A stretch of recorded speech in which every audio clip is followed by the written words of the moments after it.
রিশাদ হাসান আজ ২৪০ স্ট্রাইক রেটে ব্যাট করল। তিনটি বিশাল ছক্কা মেরেছে আজ।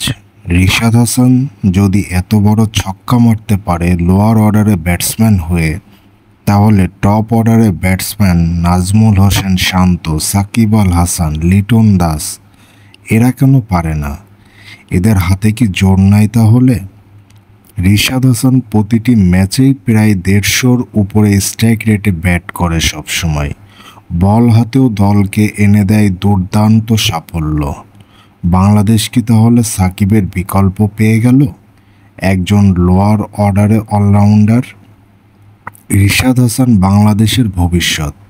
এই ব্যাটার ঝড়ো ব্যাটিং করার সক্ষমতা রাখে। রিশাদের ৮৯ মিটার ছক্কা মারা দেখে রোহিত শর্মা মুখ শুকিয়ে গিয়েছিল আজ। কারণ এত বড় ছক্কা যে বাংলাদেশের ব্যাটসম্যানরা মারতে পারে রোহিত শর্মা বিশ্বাস করতেই কষ্ট হচ্ছিল। কিন্তু এটাই সত্যি, বাংলাদেশের ব্যাটসম্যানরা বড় বড় ছক্কা মারতে পারে এখন।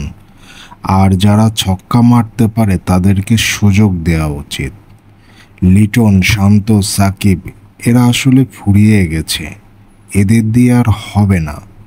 নতুনদেরকে সুযোগ দিতে হবে, নতুনদেরকে পরিচর্যা করতে হবে। তাহলেই শুধুমাত্র বাংলাদেশ দল সামনের দিকে এগিয়ে যেতে পারবে।